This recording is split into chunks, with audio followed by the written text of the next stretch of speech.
You're listening to Business Talk Radio, where we take business to the next level. Rapping with Dr. Jacalyn connects you with experts from all over the world to help you take charge of your career, your business, and your life. Rap along with us. Visit drjacalyn.com to learn how to become a guest or a sponsor. And now, the doctor is in.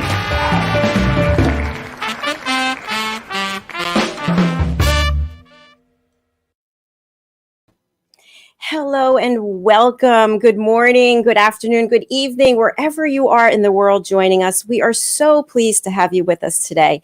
You are watching Rapping with Dr. Jacalyn, Life's Amazing Journey. I am your host, executive producer, director, and broadcast engineer. And I could not do the show without my extremely accomplished, extremely talented, and very handsome co-host. Let me bring him out, Mr. John Christian. Welcome to the show. You're so kind to me. Thank you, Dr. Jacalyn. Oh, it's so nice to see you. We're having a lovely chat backstage, and you brought us an incredible guest. And you know all the best people. My life is so blessed with so many wonderful, wonderful friends and associates. It really is. Yeah.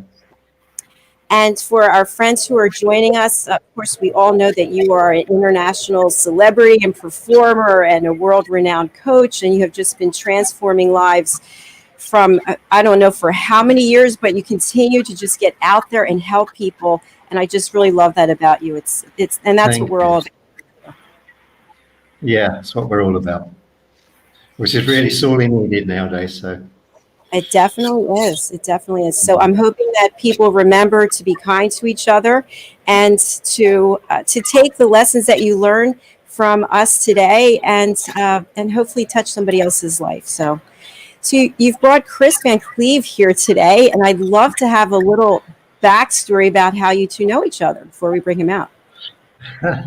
Well, actually, we've known each other for some time because Chris's wife was a dear friend of mine, and she was going out to an organization that Chris and I were part of, or all of us were part of, and we were studying in Virginia Beach.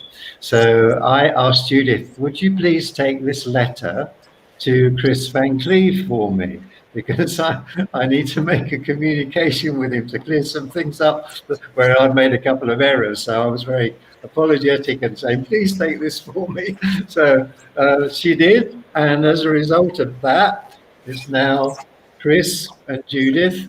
And I have a beautiful, very talented goddaughter as a result. Ah, that's such a beautiful story. And you know what I like about it? Think about getting a letter, a handwritten letter that was delivered to you from another part of the world. Today, it's everything's email and text and WhatsApp, but there's nothing that replaces a handwritten letter. It kind of gives our age away, doesn't it? But those years have gone so fast in how things have changed. Yes, wow. It's true. But that's a memory that you will always have, and so will Chris. So let's bring him out. He is joining us from Virginia. It's Chris Van Cleave. He is singer, songwriter, actor, and playwright. Welcome to the show, Chris. Thank you. My pleasure to be here. It's our pleasure. See you, Chris. So I have to let the audience know that backstage, I was given the rare treat to hear each of you perform just for a couple of minutes. And I was back here thinking, oh my goodness, when would you have an opportunity like this? And so I'm just really grateful that you're both here today. Thank you. Glad to be here. I understand that my beautiful goddaughter and her husband have flown over and just joined you in the last couple of days. Yes, they flew into Dulles in Washington, D.C. from London on Wednesday evening. And by the time we got back here, it was about midnight. And they're going to be with us for about a month or so. And my son-in-law, that my daughter, your goddaughter, is married to, is producing my next album. About 45 years worth of songs spread there, picking about 10 from those. And So very excited about that. And always, of course, it's been over a year since we've seen each other. So it's just lovely to reconnect again and have some quality, precious time.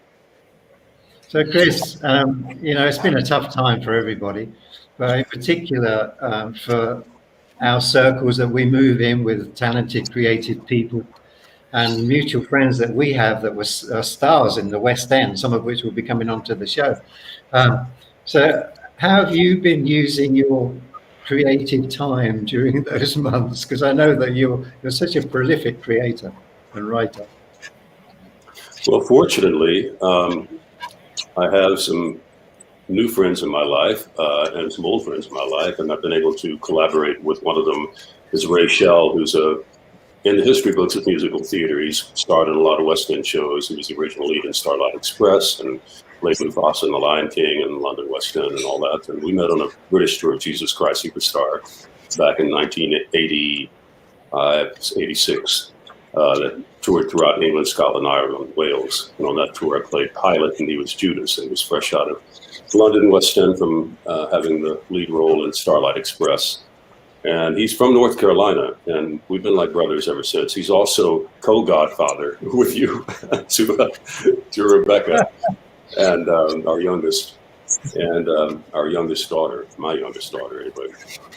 So we are collaborating on a show that Ray had scripted called Starboy. It's set in 1955 in North Carolina. It's a story about interrelated racially families, a black family, a white family, and a young man who was 18 years old, kind of parallels Sam Cooke's story a little bit, and a father who's very ambitious and wants to get the family signed to a major gospel label.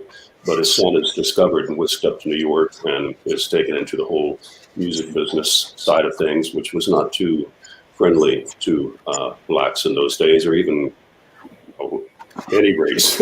But anyway, the music is coming out of that era, and it's everything from rootsy gospel to blues, rhythm and blues, pre-Motown stuff, jazz, even a touch of country and folk and rockabilly. So it's quite a smorgasbord. So that's one project. We just had a first presentation of the concert version of that in February at the Paramount Theater in Goldsboro, North Carolina. It was very well received, and we're going to be pitching it for possible streaming miniseries or indie feature film. So we've got some contacts in that regard. Another thing I've been working on is a collaboration with Scarlett Rivera, who's a very legendary violinist who was Bob Dylan's violinist, and she's worked with everybody from Tracy Chapman to Indigo Girls and played for Joni Mitchell's 75th birthday a couple of years ago, and she's just an amazing artist. And another man who is in Greece, who they've known each other for 20 years. And so this just came out of the woodwork. It was a song I'd written in England in 1986 called Carry the Flame, which was written for the first Earth run, that was rediscovered and was sung, performed at the Vigil for Peace and Ecology in New York, in Central Park. And Susanna Bastorica, who is the founder of that and has been doing that up until last year with the COVID situation. She had that presented every year for 18 years. Kind of was handed the mantle from John Lennon and Yoko Ono. And we performed, a friend of mine, Cecil Hooker, is an amazing electric violinist that I've known for many, many years, performed that with me at the Vigil. And Susanna was on stage with us sitting there, and she had a vision of her father that had died the week before, who was very involved with the United Nations as a representative from Uruguay. And she said her father had turned to her and nodded to her and smiled when the song was being played. So she had the idea of having that go out again and be recorded. That was 2 years ago. And she called me up last August and said, this is going to be, actually she posted on Facebook. She said, we're going to be doing Chris Van Cleave's song and it's going out to the world and all this. I'm going, really? So I phoned her in Uruguay and she said, yes, it's very important this goes out, and I'd like all the people that have worked with me with the Vigil to be playing on it. And I said, when did you want this done by? This is August. And she said, well, September 19th, I think, was the International Day of Peace. And I said, Susanna, that's pretty tight timing. I said, I don't disbelieve that miracles happen all the time, but that's probably going to create some stress to pull that off in that amount of time. So she saw the wisdom in that and agreed that we won't set a time limit on it. She introduced me to Alexandra Hahalis, who's a very well-known Greek composer who lives in Athens, and connected me with Scarlett Rivera, who another friend of mine, Patrick McCullum, who does a lot of work internationally for peace and mediation, that side of things. So I called them both, and it turned out they'd known each other for 20 years and had collaborated before. So I've been working on that song, re-recording that, and I've been working on one of each of their songs. So that's been wonderful, amazing connection. We're like brothers and sisters, that just kind of reconnected after timeless time. And then I've been also revisiting a project called Not Forgotten that is about the unaccounted for the Vietnam War, of which my dad is one of those. He was shot down as a fighter pilot in 1969. And so I'm hoping to get over to Laos by the end of this year and do some writing and work on a film project for that while staying in Bangkok, where a friend of mine who was a musical director in Hair, which was my first pro show back in 1974, has been living for 12 years. So he's very well connected over there. So that's been keeping me busy, all those kind of balls in the air. It sounds like you have certainly not been wasting any time during this pandemic. I'm wondering, with all the important work that you've done and that you are doing, how do you prioritize what it is that, which priorities are the most important? Is it helping other people? Is it, what would you say it is? That's a really good question. And I don't claim to be a master of that department at all. I'm still a work in progress when it comes to being really organized and efficient on that side. One of the things that I'm still working on is remembering to take time to be still and be grateful and not get so swept up into the proverbial rat race of all the things that need to be done, have to be done, and the stresses of that. I've flunked that test many times. So again, but it's to know what would be wise to do and remember it. It's the remembering. That's the practice. When we remember what really matters, is to be grateful, count the blessings. In fact, I've got a song about that I'm going to play, and be in a place where you can remember what joy feels like. Remember all the people that you love in your life. Just simply count the blessings. My dog was a great teacher in that regard. I'd be walking the dog out in the backyard. His name was Solo, a chocolate cocker spaniel. It's kind of really kind of, I don't want to play with it. Very delightful soul. And I'd be walking, my mind would be going a million miles a minute. And all of a sudden I'd feel a tug like an anchor on the leash. And I'd look back and Solo would be sitting there on the ground going, I go, come on, Solo. He'd look at me and go, just totally in the Zen space. And I go, okay, I remember. And so I'd sit down next to him and just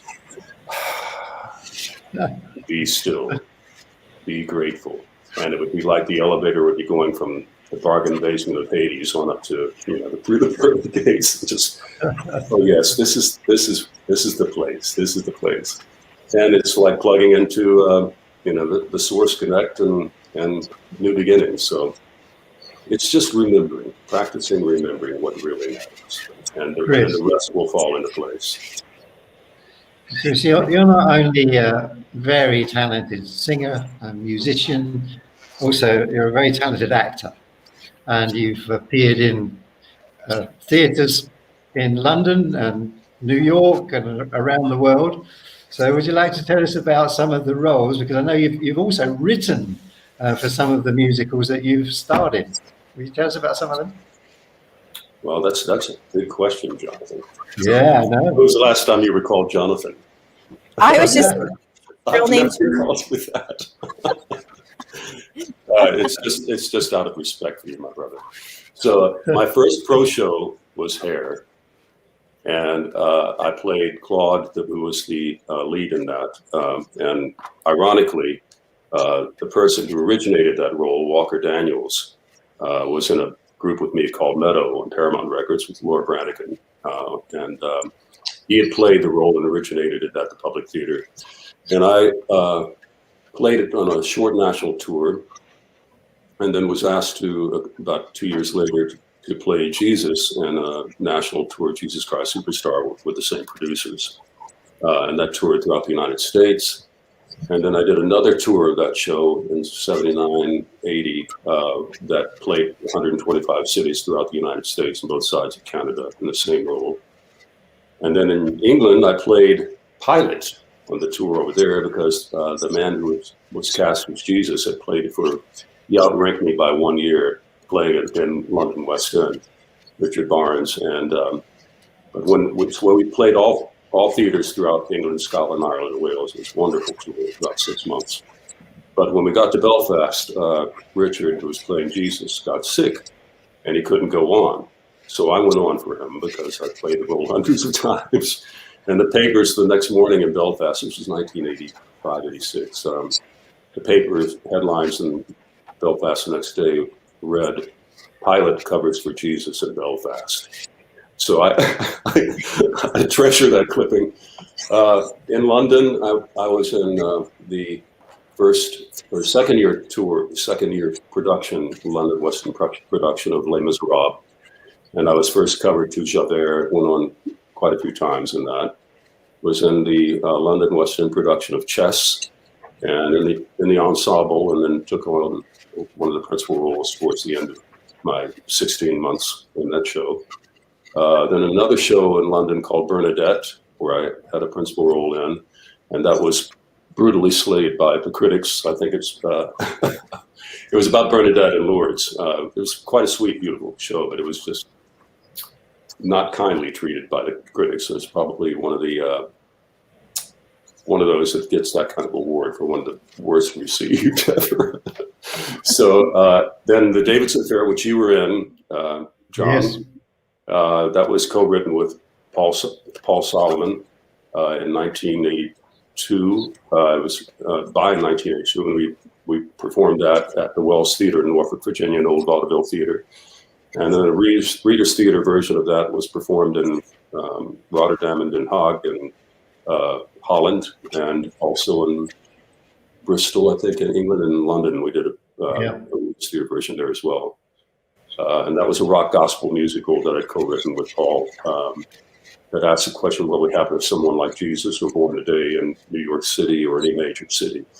How would the government and churches respond to it? Would history repeat itself?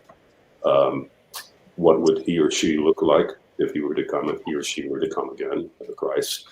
So quite a thought-provoking musical that had some good controversy about.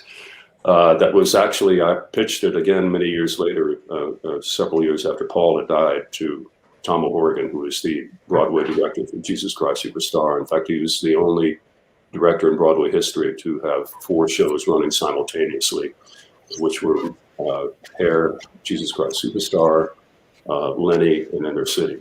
And he was very interested in doing that production of the Davidson Fair. And then he contracted Alzheimer's, and that ship sadly sailed away. But there's been plenty of keeping me busy through the years, and it's been a wonderful journey. And I've had kind of a dual career as an actor, singer, songwriter. I'm very grateful for that. And aside from, all the kind of potential glamour and ego that goes with being a performing artist, that has to be danced with. More importantly, it's opened my heart and my mind and given me a more expanded appreciation for humanity, different characters, the kind of journeys that we all go through, our personal soul carving experiences, and it's taught me not to judge. There was a story about Laurence Olivier when he was a young actor, and Tyrone Guthrie, director, British director, saw him in production by George Bernard Shaw when Olivia was a young man, and complimented Olivia on his work. And the director said, "So you must love playing that role." And Laurence Olivier said, "How could I possibly love playing such a pompous character, pompous ass or whatever like that?" And Tyrone Guthrie said, "Well, how can you possibly expect to play the role more fully and completely if you're judging the character? Because you're screening out all the things, all the other colors of the character." And that was a big aha for him. So when I read that in his biography, it was like, makes sense. When we judge critically other characters in our life or even in ourselves, we're shutting out a lot of colors that can help us gain a better understanding about who we are and why we're here. So, yeah. Chris, you have such a colorful career and you've accomplished so much. And I can't help but think, and I think this about John also, here in the States, and I'm not labeling, but there's a lot of glamour and ego.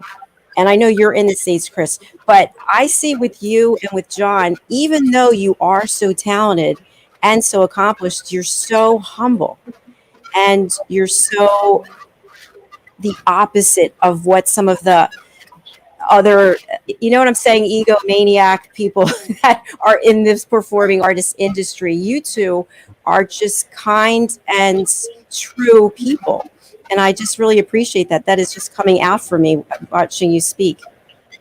Well, thank you. That's good to hear. And I know John would agree that whatever humility we have, or still have yet to have, comes from reference points, that we've had in our lives of teachers and people that we've known and what we've seen, and what I call soul carving experiences, which we all have. They kind of cut deep into the jewel of our soul, but they create more facets so we can shine more brightly and give us a better understanding. There was a thought that came through that's been a good kind of touchstone for me that came through quite a few years ago. When we can see all of our reference points as reverence points, then we'll know the truth that sets us free, because they're all a gift. Every moment, this moment right now, where we are, it's a continuous gift, and how we see it, how we view, how we witness whatever the experience is, will determine our experience. It's and remembering that is easier sung than done. But it's like, how do you get to Carnegie Hall? Practice. Yeah. You just mentioned. Sorry. Oh, go ahead. We've had a parallel journey, really, not only sharing the joy of music and songwriting things with each other, but also our spiritual journey has been on a par all the way. So we check in with each other on those lessons in life as we go along, and watch each other's growth and help each other stay humble. I think that has a lot to do with it. And Chris, you mentioned the operative word. You mentioned the word song. And so I'm wondering, we're going to go to break. And then when we come back, if you, and John, I'd love to have you perform also, but would each of you perform for us? I'd be happy to. Perfect. So I know that's what everybody loves, the backstory, and then they want to watch the performance. One thing I want to get to just quickly before we go to break, you talked about, Chris, all the different collaborations you're doing with people and around the world. And so I imagine that there's nothing better than being on a live stage. But because of the pandemic and having to think of other ways to collaborate, we have these devices, right? We have these streaming platforms. So what do you feel for you going forward is going to be the best way for you to share all of your talents and all of your work? Will it be strictly in person, or will you combine it somewhat with live streams?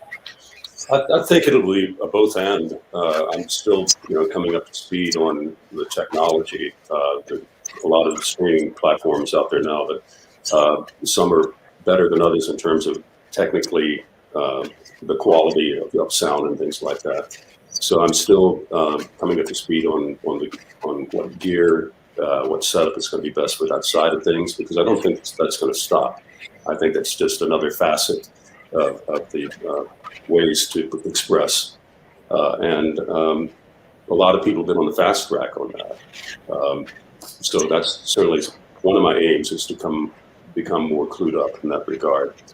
But yes, I read recently that Broadway was looking like it was going to open back up possibly in July. That's sooner than I thought.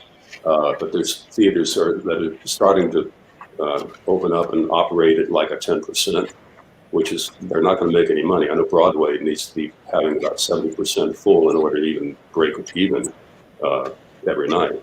And they don't make any money, the producers don't make any money until after about 90% capacity full. They start to make money then. So it's, as my Jamaican friend would say, Chris, my brother, we dance with the given circumstance as best we can, Mom.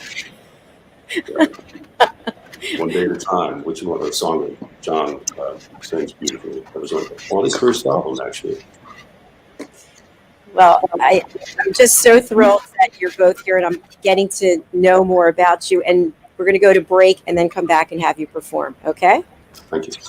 All right. Thank you. Stay with us. We'll be right back on Life's Amazing Journey.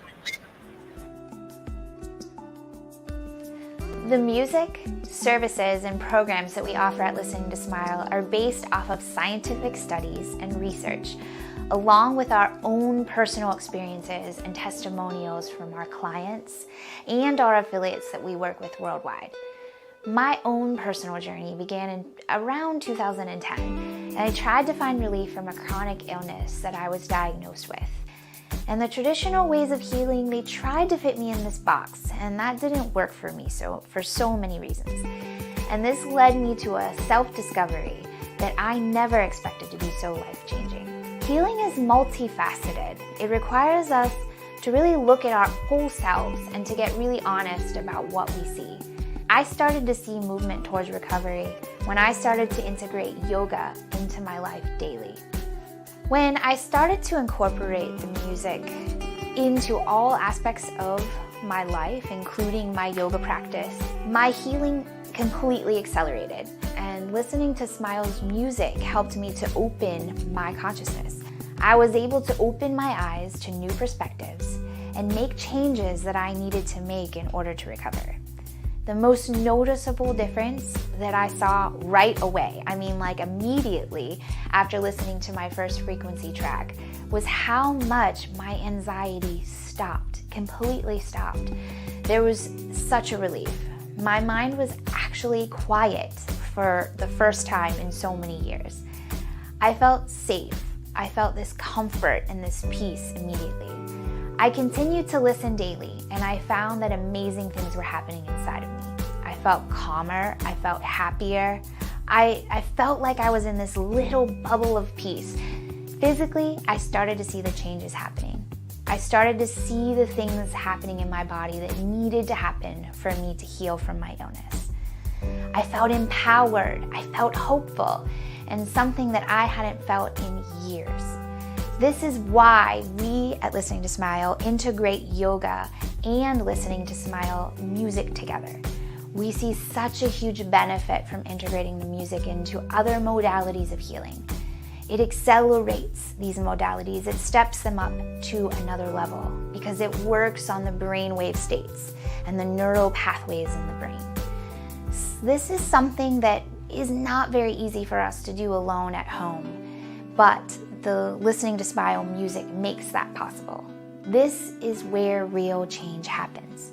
This is where the body and the mind sync up and work towards health of the being as a whole. That is true health. And Listening to Smile frequency music will get you there.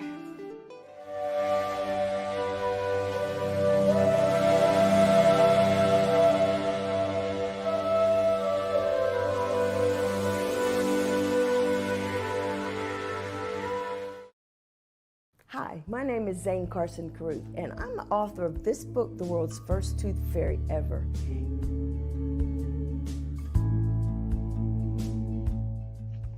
Reading is magic. Studies have shown that reading to your children lays the foundation for greater success in life. Reading helps develop language and vocabulary skills. It helps improve memory, and it encourages curiosity and inspires creativity. The benefits are immeasurable, and as a parent, you'll benefit too. In only 10 or 15 minutes a day, you'll be creating more memories and a bonding experience that will last for years to come. So take time to read to your children. Read them books about things that engage and interest them. Tales of fairies and magic fascinate children, and as everyone knows, the Tooth Fairy is at the top of the list.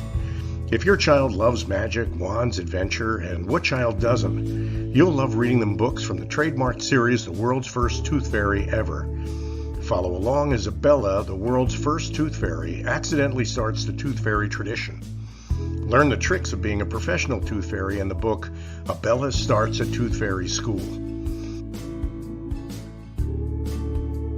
Your child's imagination will soar as you read the adventures of Bella and her magic wand.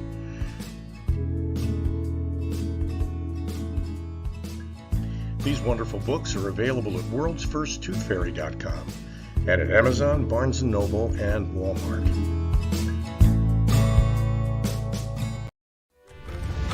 Ladies and gentlemen, here it is, the Most Listened to Radio on the planet, and the other stations are tuned in too. You're listening to Business Talk Radio, where we take business to the next level.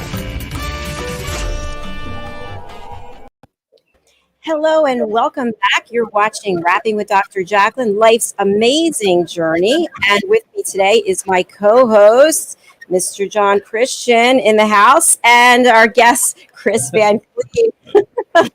I do want to say hello to Antoinetta Del Grasso, to Hyatt Ives, to Diane Floyd Bame, and to Charlotte Speech and Alexandria Garcia. Apparently they're watching on a Facebook page that we can't get any contact from, so I'm not sure, but we're glad you're here. So before we went to the break, we talked about Chris performing for us. So Chris, I'm going to spotlight you, and why don't you share a little bit about what we can expect to hear and see right now? Alrighty. Well, I've got my earphones on. We'll see if this is a song about counting blessings.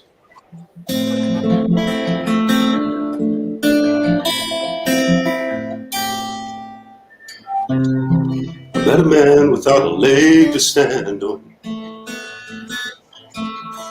And when I asked him how he got around, he just smiled with light and said, life moves me. With every moment, sight and sound.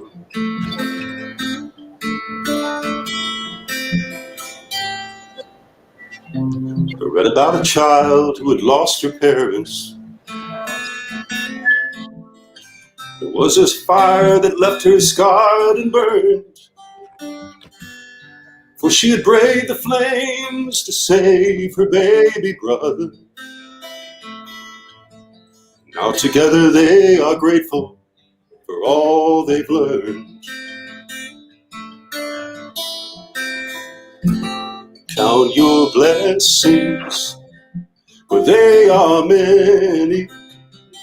We would not be here if there weren't any. No sense in worry, not worth a penny. So count your blessings, for they are many.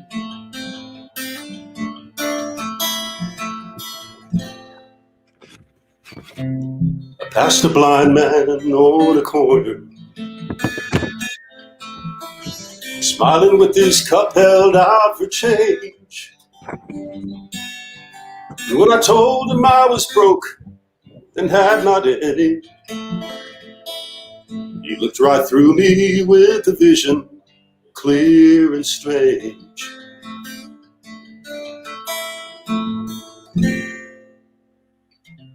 And he offered me these simple words of wisdom,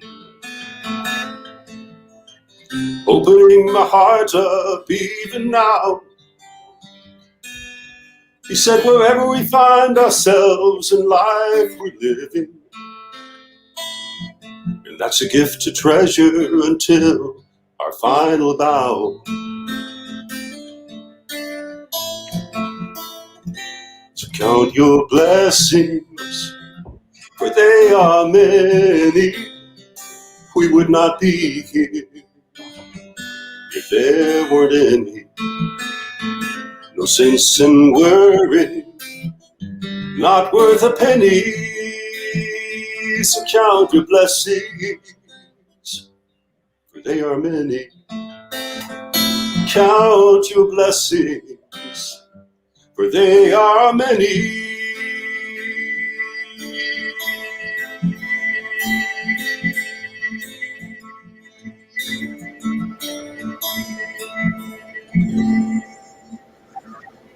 Count your blessings.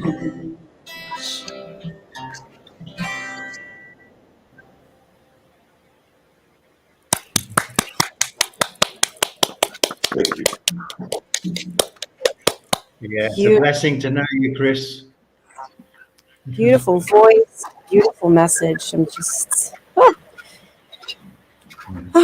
Glad to be of service, man. On life's amazing journey. How did you feel as you were saying that? Grateful. Grateful to be singing, and grateful to be, hearing the words. Songwriting is such a mysterious, mystical experience, because it's kind of like you're opening yourself up to be an instrument of unknown possibilities. And I liken it to fishing sometimes. You put a line into the water and you get a nibble, and maybe you get reel in a fish. That's pretty basic metaphor, but in a way it's very true. And so when you're a writer or a songwriter or anything really in the arts, performing and visual arts, I feel like if we make ourselves available and open ourselves to be an instrument for something greater, on something we've never experienced before to come through us, then amazing things can happen. And so if it's a song that has a message, well, then that songwriter is the first one that needs to hear that message. It's not telling other people, it's like, it's for you. And ironically, it seems like the most personal songs that have come through tend to be the most universal, and that people relate to those. Ironically, the personal ones, oftentimes more than just the kind of, basic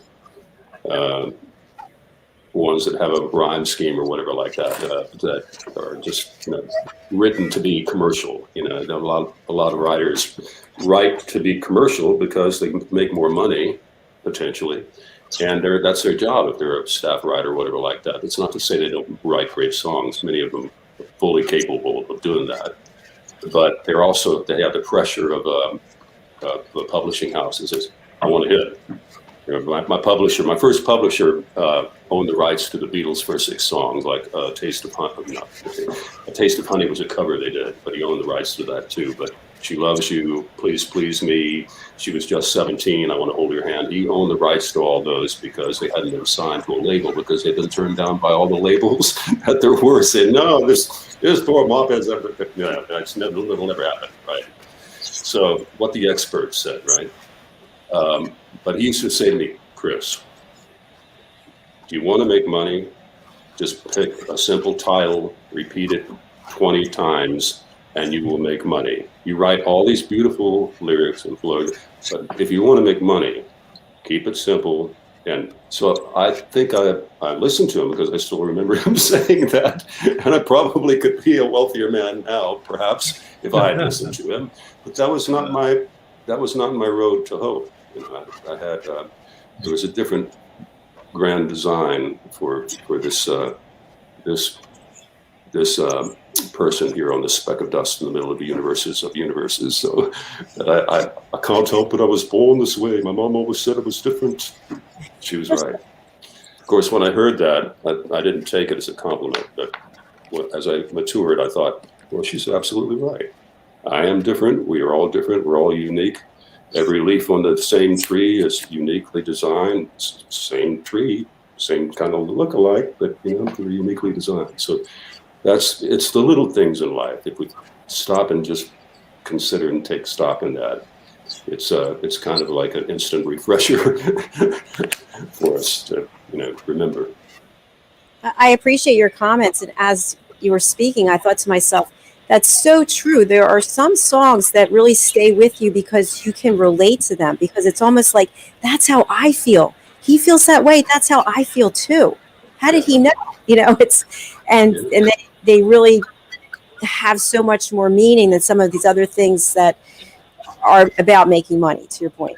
Well, it's all connected. The oneness is, we're all connected in that oneness. So even prior to the broadcast here, I was working on that song, just kind of pulling it back. And I looked up and there was a squirrel that was out the window, just hanging over the gutter, kind of looking at me.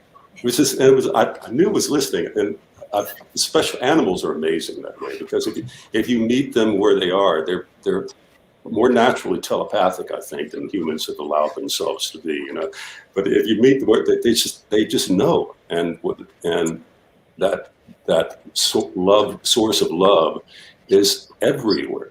Not just in the two-leggeds and the four-leggeds and the wingeds, but even in the rocks and what we call inanimate objects. It's everywhere, and just remembering that just opens up the heart and mind so much, to beyond what seem to be restrictions and limitations and all that. We're as limited as we see things being, and we don't have to be limited. We're operating in this so-called three-dimensional world, but there's other spaces and dimensions while we're still here that can be explored. If we're open to the possibilities. Which of your songs, Chris, would you say had the most meaning to you? Which of my songs? Yeah. You are asking me, like, which of your children do you love the most? Yeah. I can't answer that. I really, I think my catalog of what I started writing when I was 11 years old, and believe me, those songs were not that profound. They're pretty much about, the girls and cars and stuff like that. And my reasons for doing was because I thought it was cool. So my reasons for doing what I do have changed considerably and are continuing to be added to. But I think I've written close to 1,000 songs since I've been writing since I was 11. And I'm 70 years old now, as of last November. And I'm still rocking, and not just in the chair. I love that. We do have some extra time, and I'm wondering, I don't know how you want to do this, but I'd love to have Chris for you to perform another song if you can, and then for John for you to perform as well. And just so our audience knows, it's not possible for them to sing or perform together because of the latency. Yes, thank you. Yeah. Because we would love that, but we can't have that today, unfortunately. I love singing with John. John's just aside from being a brother from another mother, he's a great singer and has some beautiful music out in his own albums in his own right. So it is an honor and a pleasure to be on the show with both of you. And so anytime we get a chance to, and there is a latency. So doing something together is not going to be in sync, but we can give it a try. Pick a song, John, that you think I would know that you've done, and I can maybe do harmonies or something. We'll see. What I was thinking, Chris, is maybe if you want to join me, as you already have on the recording of "Let the Light Shine Down." Gosh, you've stumped the band now. Sing it, and if it comes back to me, I'll jump in. If it doesn't, I'm not going to destroy your performance. You're not going to have any problem with this whatsoever, because you sang on the chorus for the album for me anyway. Yes, so but I just told you I'm 70 years old, so that gives me a license to forget. Okay, so I'll remind you now. The chorus is, "Let the light shine down again on you." Remember it? Sounds familiar. Don't stop. You'll get it. You'll get it as soon as I put the backing track on anyway, because we'll do it to the backing track. Is this throwing you off? Is this helping the sound at all with this being on and not going through my speakers? Or I think this sounds great. okay. Thank you. All righty. Go ahead, John. Yeah. So are you singing one first, or are we doing Light Shine Down? I was just going to follow you like a lemming to the edge of the precipice. Okay, bro. So here we go. We'll do this together, and it's just such a nice memory to sing this, especially as you're there already in the vocals on the harmonies. You also did, what was that one? It's in Every One of Us. Yeah, That's a wonderful one. it's also good, but I don't have the track up to play to sing it. You together. can just sing it a cappella. You are a professional. You I can don't. do anything. Do you know, I'm going to make the same excuse you did. I haven't sung it for so long. I don't want to blow the lyrics. No, So- you can't use that excuse anymore because it's hard to use. We need a new one. Cleave, we are sticking to Let the Light Shine Down. Okay. And actually, I'll announce it. This was written by a mutual friend of ours, Shirley Roden, a very dear friend of both of Chris and I. She wrote it for another musical called Innocent Blood. And Chris actually sang on the studio recording of it, and he was singing the part of King Saul. So, And she also wrote Jeanne, the first show that I was in England at the Sadler's Wells Theatre. So she's one of my first friends over there. Yeah. So the song was written to Let the Light Shine Down was David singing to calm Saul from his rages and depressions. So I think it's suitable finishing for everybody. For anybody who's feeling raged and depressed, this is for you guys right now.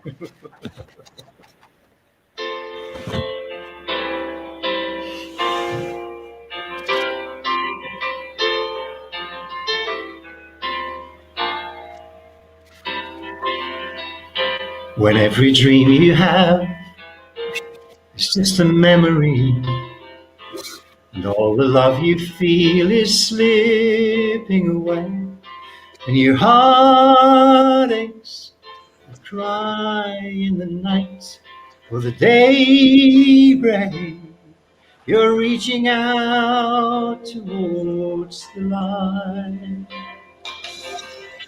When every friend is gone, you've never been so lonely. Somehow you're hanging on, but nobody sees. So the time comes to make a new start. Don't be blind once you've found your way, you found your heart. Let the light shine down again on you, to your own self. Always be true, and the light will shine again on you from above. May your lives be blessed with peace enough, and each day bring joy to those you love, and the light will shine again on you from above.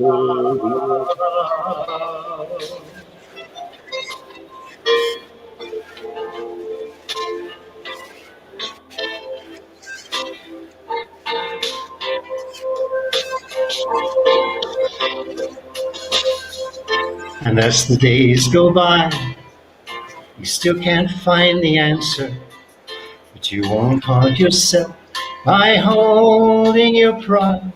So the time comes to open your heart, let your eyes shine with all the love you have inside.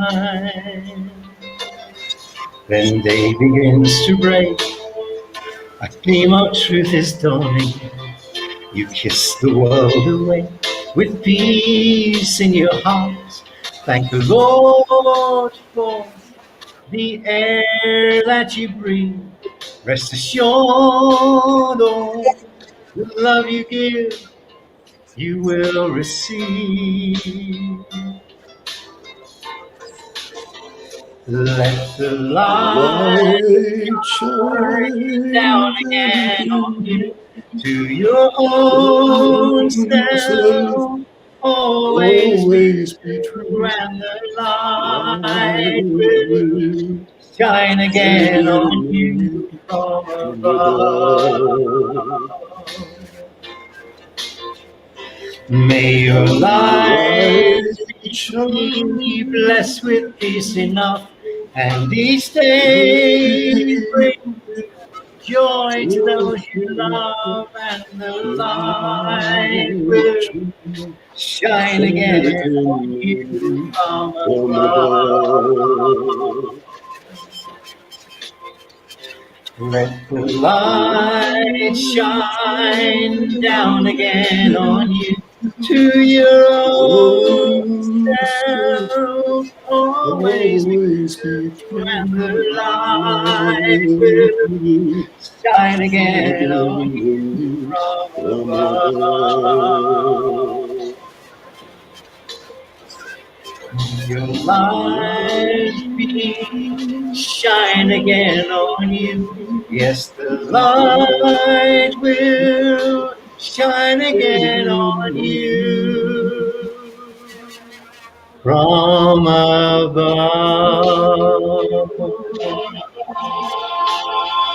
From above. We made it. I felt like I was in church. I wanted to burst out in song and sing along with you. Oh, you should have done. That was incredible having the two of you perform together. I loved it. I blew the lyric a little bit there, but we got through it anyway. But That's okay. Shirley's taken workshop forgiveness courses too. So yeah, it's been our lifelong lessons forgiving each other along the way for our foibles. We do have if somebody wants to perform another song. Chris, go for it. It's you're our star today, my friend. okay.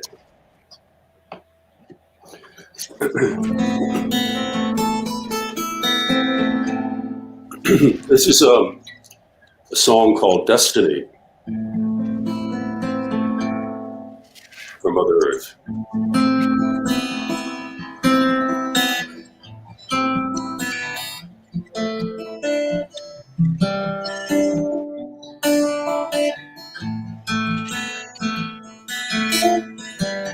Slowly she lowers her head to the deep, and she wonders how long we'll sleep. One final plea seeks to jar memory before time leaves us too late to be.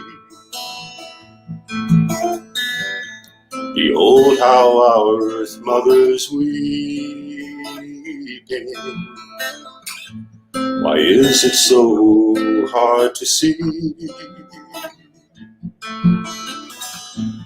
We hold her life within our keeping, while we decide our destiny.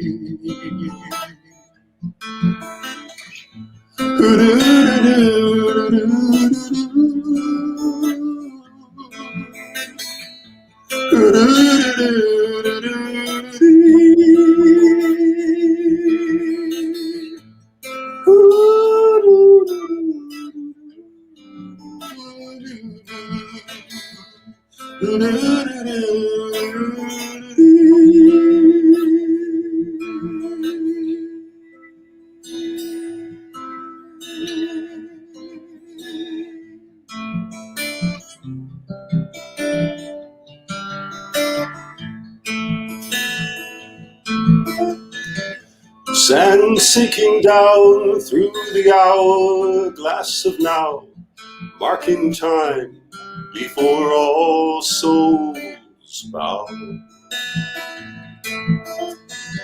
Stirring in the wings wakes a jester who sings for the rising of love-lit kings. Behold the way the world is turning. The time has come for all to see. We all are born to lives of learning, while we decide our destiny.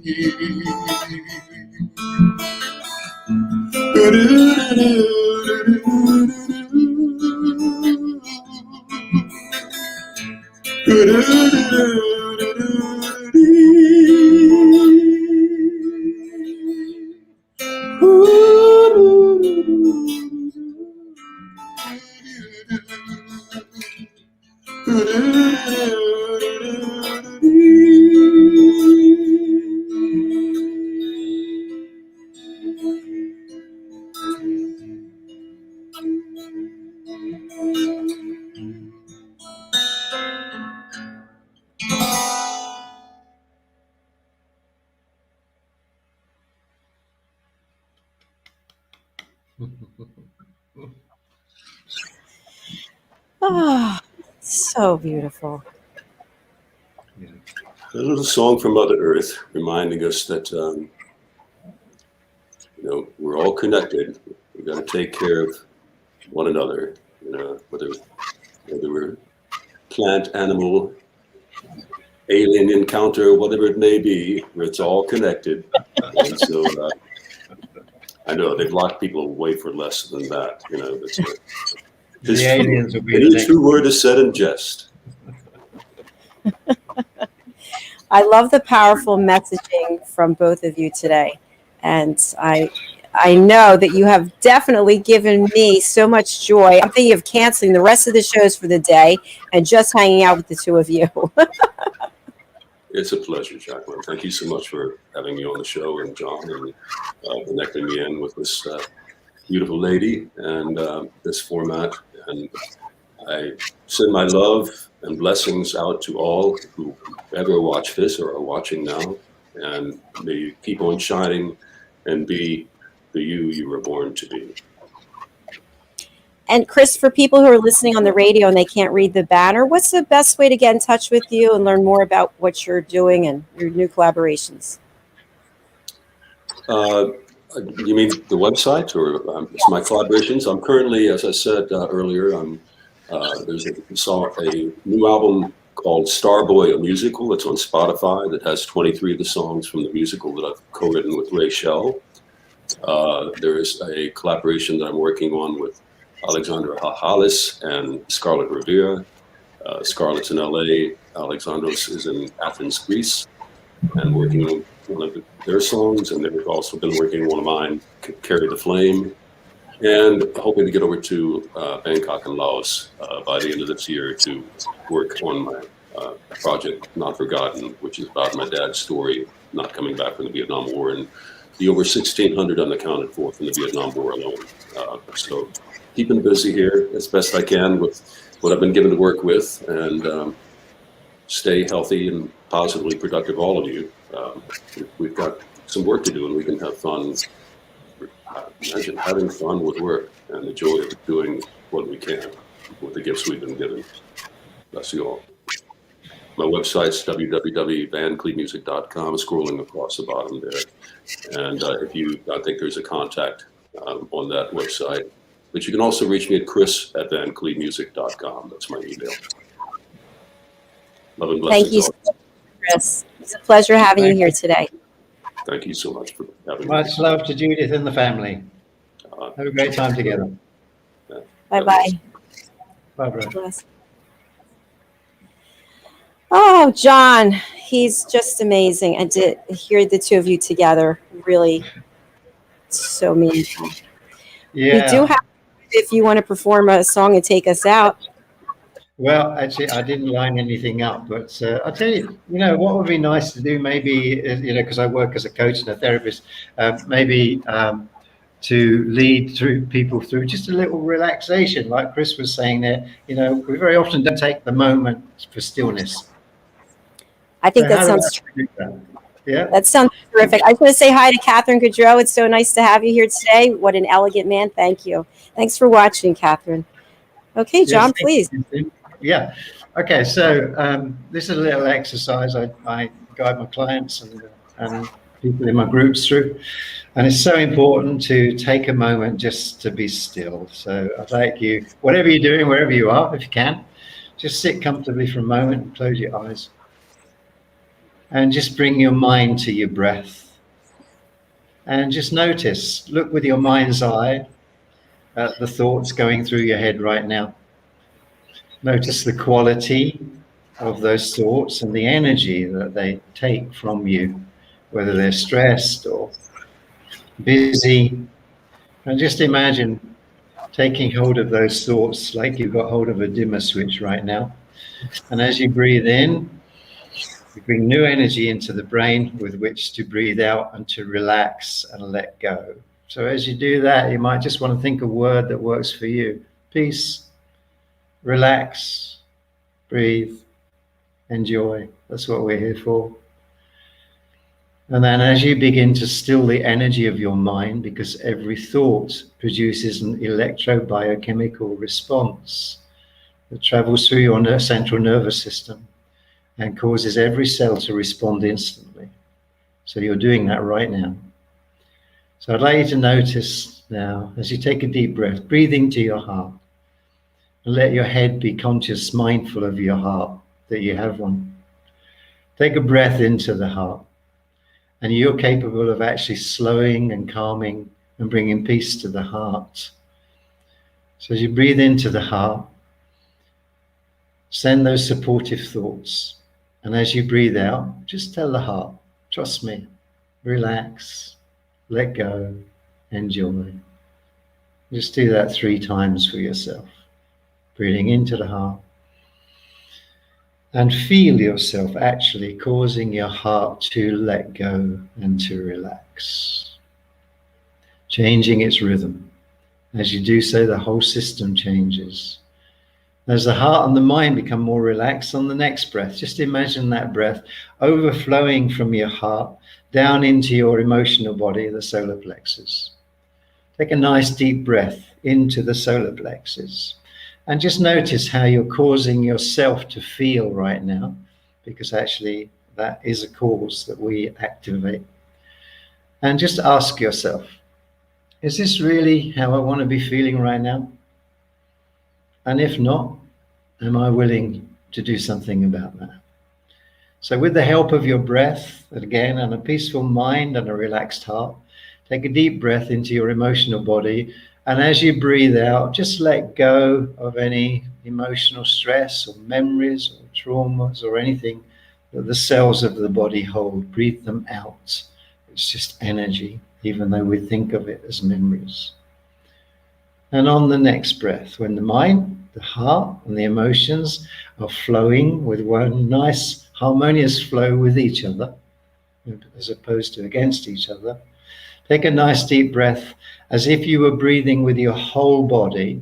And just imagine every cell is like a miniature lung. So as you breathe in, you take in a whole new potential of life force, energy, possibility to every cell of your body. And as you breathe out, just let go of any tension or any stress in the physical body. And just do that 3 times for yourself. Nice deep breaths. Nice letting go in the mind, letting go in the heart and the feelings, letting go into the body. And you'll find that your energy is already renewing itself. And just in these few moments, if you did well, you'll have more energy perhaps than you started out with. So these little practices are well worth taking some moments for within the day. I recommend start your day with it. Lunchtime check-in, And in the evening, before you go to sleep, or as you're going to sleep, do that for yourself. And your body will very much appreciate your involvement with it, rather than just being in your head, as most of us have been taught to do. So one more. Take a nice deep breath. And my mantra that I use is breathe, relax, and enjoy. Why have we chosen to be alive? To breathe, relax, and enjoy every breath. Breathe, relax, and enjoy. I hope you were able to do that. Back to you, Dr. Jacalyn. Can't hear you, dear. Your mic's off. I said I'm so relaxed I can't go on now.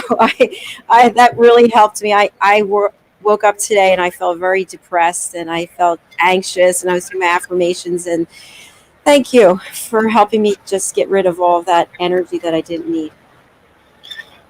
Perfect. That's a great way to share the experience of that. Thank you for doing so.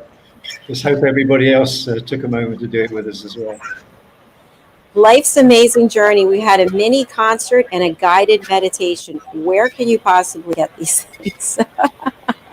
And if people want to know about my online training program, it's www.lifebalanceportal.com, and you can email me at john@lifebalanceportal.com, and I have a free ebook on developing intuitive intelligence. So the whole program is designed to bring out the best of you and to give you some life skills that I think every education system should start with for foundation training for us. And then we wouldn't spend so much time in our lives going through some of the problems that we create. Well said.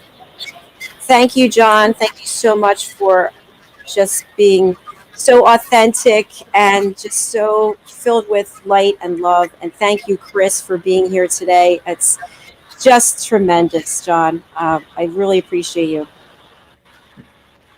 Without you, we wouldn't be doing it. So our appreciation comes back tenfold to you. Thank you so much. I look forward to catching up with you over the weekend. Chris, thank you again. And thank you to our audience. I'm just going to talk about the rest of the shows for the day. John, anything else you want to share before? Yeah, I would just like to say that our star guest next week is one of the stars from Mamma Mia. So please join us. Woo! Mamma Mia, one of my favorites. Thank you so much. All right, John, have a lovely weekend, and we'll look forward to catching up with you very soon. Many thanks. Bye-bye.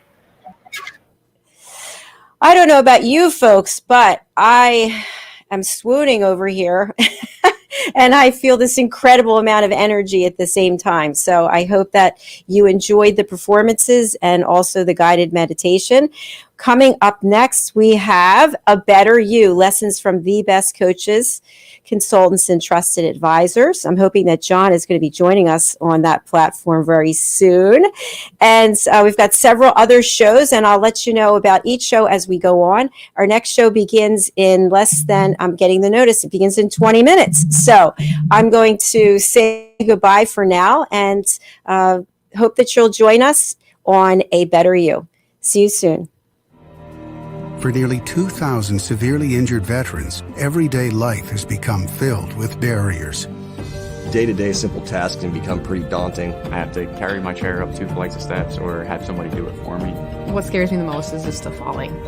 When I'm struggling with my house, I think, to have that one great barrier just knocked down, it's crucial.